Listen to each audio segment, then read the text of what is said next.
Welcome to the deep dive.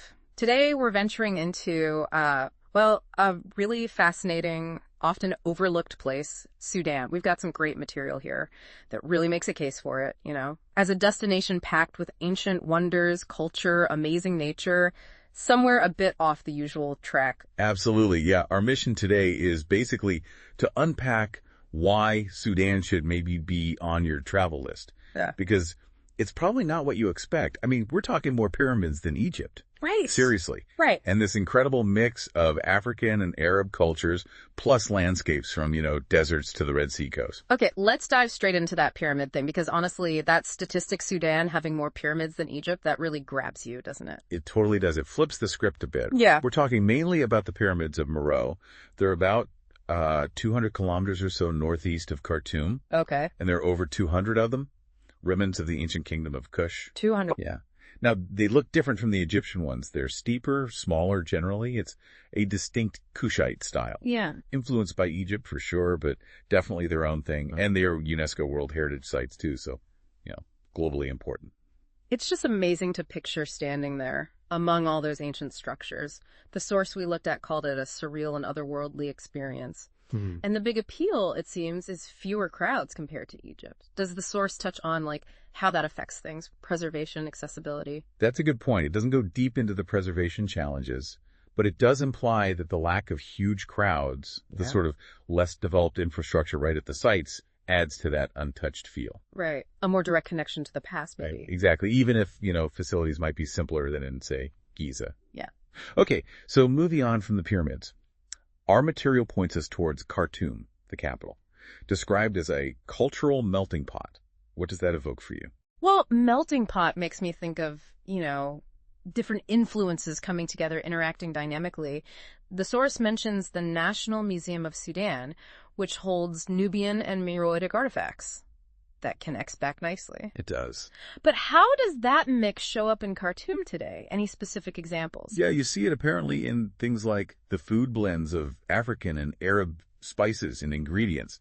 Also in the music, where you might hear traditional Sudanese rhythms mixed with Arabic scales or melodies. Interesting. And just the language is spoken. It's really presented as the place where all Sudan's different threads, historical, cultural, kind of converge. Makes sense for a capital. And for just sheer energy, it highlights the Omdurman Souk, calls it one of Africa's largest markets. One of the largest. That paints a picture, doesn't it? Yeah. All that activity. Huge scale.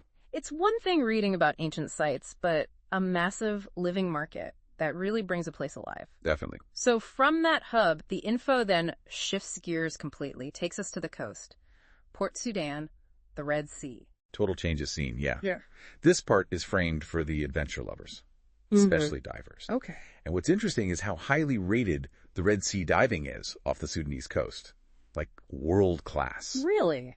Yeah, mentions pristine coral reefs, lots of shipwrecks to explore, tons of marine life. It suggests it really holds its own against more famous spots. Apparently, the Red Sea's geology, the tectonic rifts, created this unique environment for coral. So you could genuinely go from exploring ancient Kushite pyramids in the desert to diving on these amazing reefs in one trip.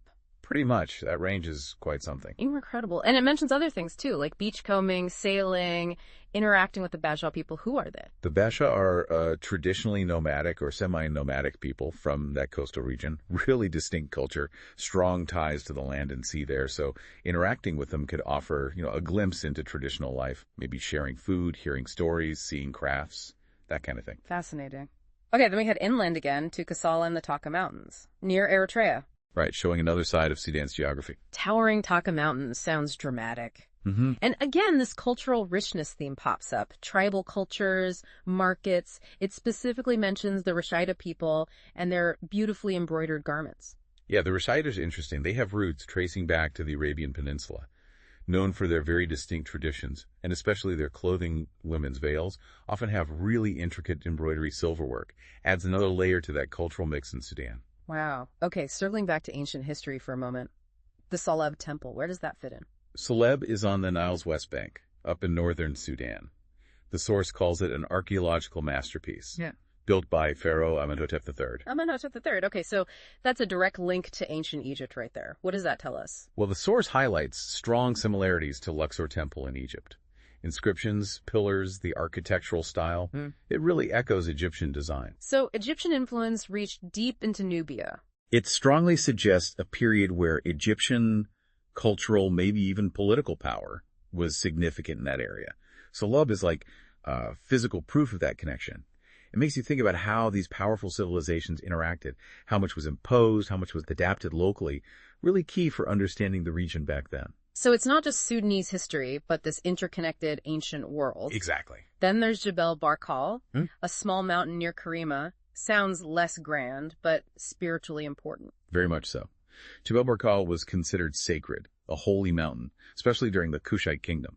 The Temple of Amun is right at its base, and it's also a UNESCO World Heritage Site, along with the wider area there. Another UNESCO site. Yeah. So for anyone interested in ancient beliefs, spirituality, how landscapes gain sacred meaning, Jebel Barkal sounds like a really powerful place to visit. Okay, we've covered some amazing sites, history, nature. But travel isn't just about the sites. The source gives practical advice too, right? Which is crucial. Absolutely essential. It stresses checking visa requirements first thing. Always check with the Sudanese embassy for the latest. Good advice anywhere, really. And timing. Best time to visit is general November to February. Cooler weather. Makes sense for that region, avoiding the intense heat.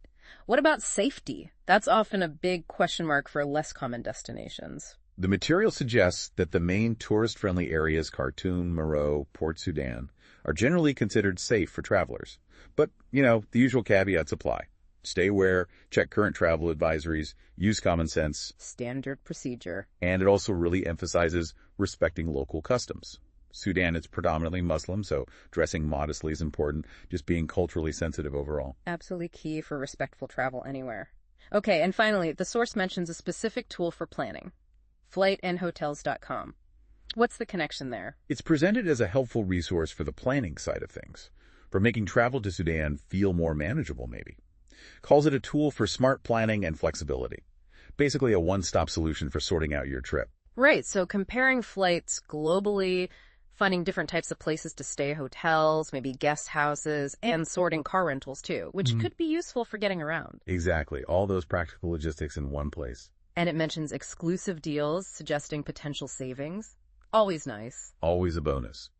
The main point seems to be that even for destinations that might seem a bit more complex to plan for, these kinds of online platforms can make it much simpler. Okay, so wrapping up this deep dive then.